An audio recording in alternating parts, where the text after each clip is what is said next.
And I always watch the PGA Tour because the PGA Tour is one of those events, and the LPGA Tour likewise. It's one of those environments of a sports where players are so much on an island.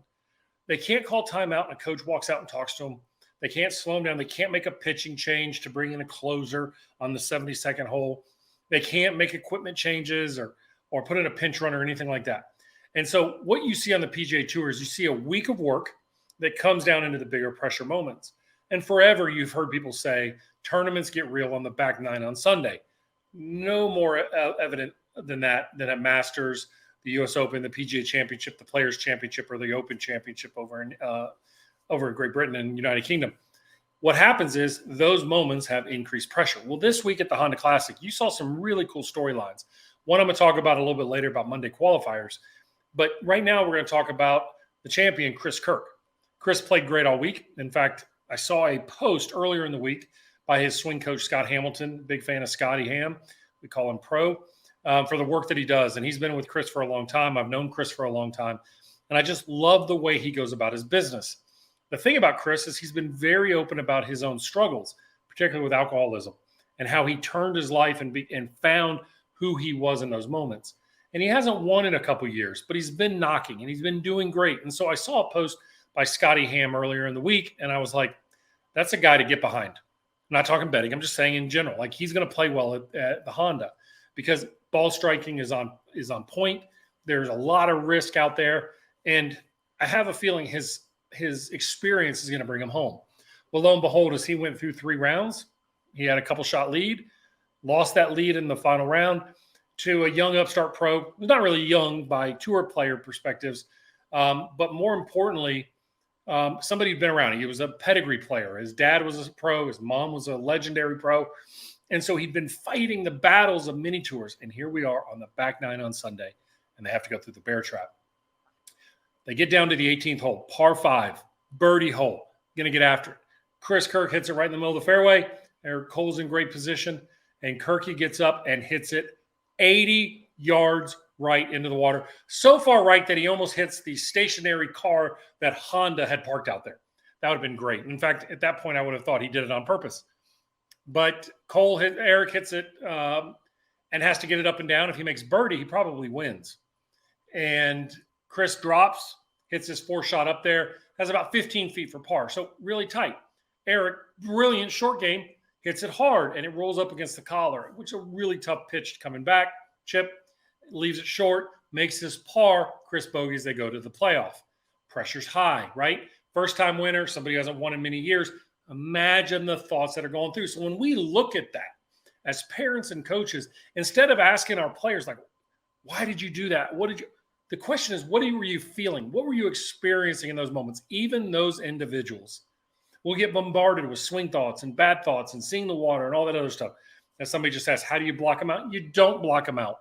What you do is you focus in and you dial in the station that you want by not focusing on the things you don't want, but like acknowledging it. Chris, even when he made a drop, he laughed, brought it back, said, okay, here's what I'm going to do. And he probably drew on years and years of experience. So in the playoff, he pumps his drive right behind a tree and has to pitch out. And Eric hits it over the green, probably with a little bit of adrenaline. And then Chris walks up there with his wedge and hits it to about, 6 inches. And Eric couldn't get it up and down. Really tough shot to hit. That's the cool thing that we can all learn from. And that's why Middle Game Live is here. Chris Kirk, Eric Cole, and then we'll talk about the Monday qualifier for Ryan Gerard here in a little bit. What they went through to find their process in that moment. Too many times we measure ourselves against it. Like I failed versus what did I learn there? Chris Kirk earlier in the year had 2 opportunities to win and didn't close. And those reasons are why he won yesterday. Congrats, Chris. I'm proud of you.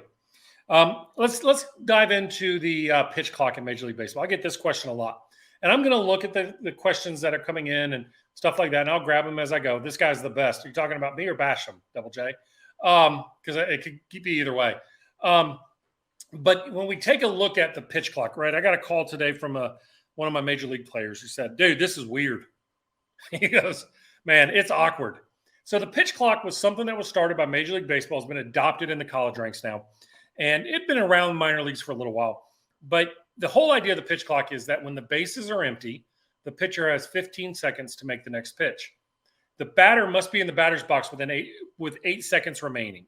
So what you've watched, if you watch Major League games over the last couple of years, they drag on forever between pitching changes, shifts, pinch hitters, and then all the stepping out and stepping back in that I give a little bit of blame to the mental game.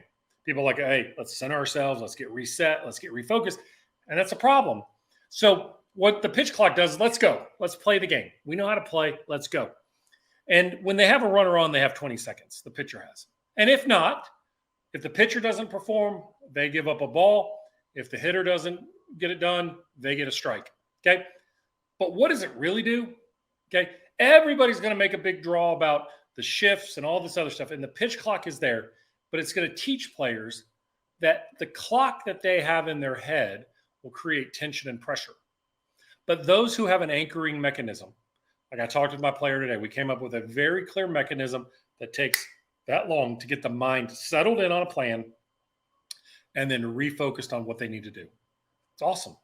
So this pitcher can get in and help immediately. So does a mental cue help with focus during a bat, like the whole clear the mechanism type of moment? Or is there a process that can be passed along to young players?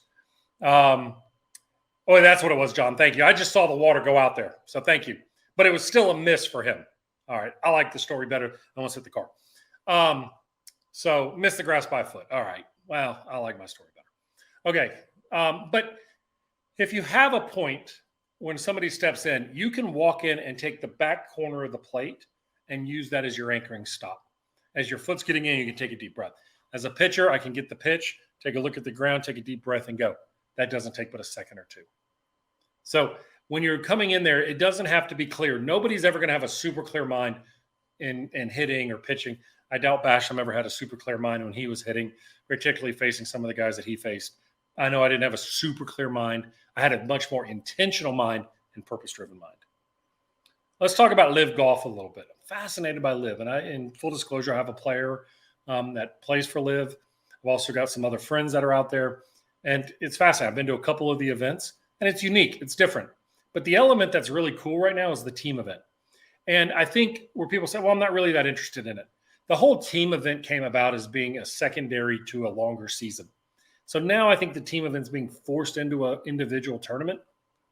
But I do think that the team event has some element. Because one of the things that I hear from players a lot is, look, I may be out of it, but when I'm playing for a team, I'm grinding more. Just like in baseball, soccer, basketball.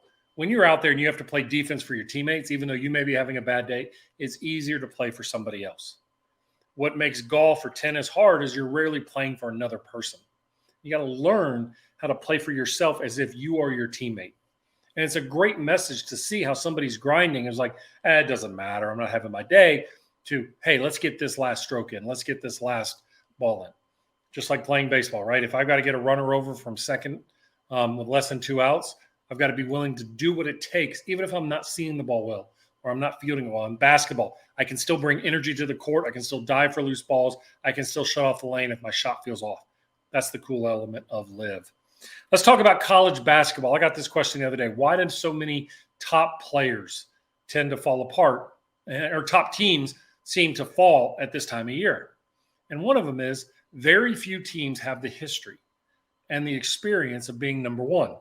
Having played on a team for 5 years that was number one more than it was not, it takes a lot that every place you go, people are gunning for you. Full disclosure, I work for the University of Alabama. Our football team has been number one over the last 10 years. I don't know how long.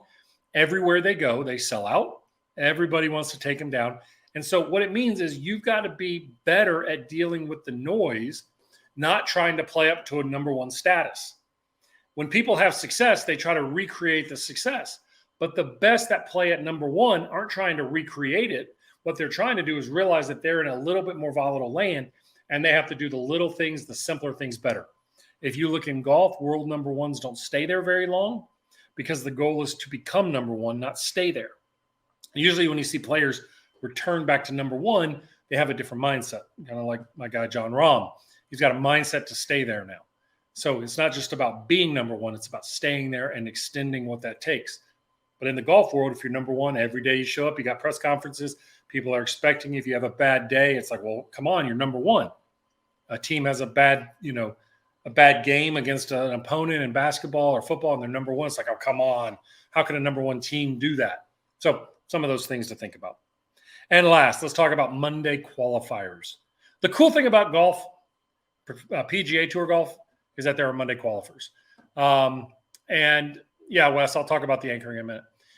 Monday qualifiers is you have the opportunity to progress through qualifying system to play in any regular open style event, right? And it can be anybody if you qualify to be there. The cool thing is it could be a life-changing experience.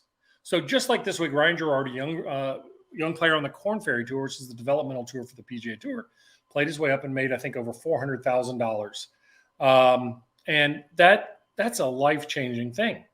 Now he's going to go back on the Korn Ferry Tour. And the question, and one of the things that happens is a lot of times players who Monday qualify don't play well in tournaments, or they don't play well when they go back to the Korn Ferry Tour because they don't have that intensity and that drive and that it's not as loud, right? It's not as big as stages. And that is a great time to work on your craft and to improve it, right? So I love the Monday qualifier approach. This week, 3 out of the 4 Monday qualifiers qualified and made the cut going into the weekend, which is pretty remarkable, particularly on a very challenging course. Shows you the depth of the game and the difficulty. Before we get on to segment 2, Wes, you had a question about how to explain some anchoring with some tour players. So one of the most famous ones was kind of a trigger and anchor you saw Tiger Woods would pull on his glove. That was his way of, if we go back to the first episode, The Funnel, it's like we locked in at that moment. I've had a player who would go through all of his mechanics and he would talk to his caddy and he would stand behind and he'd pull on his glove and now it was like, I'm in.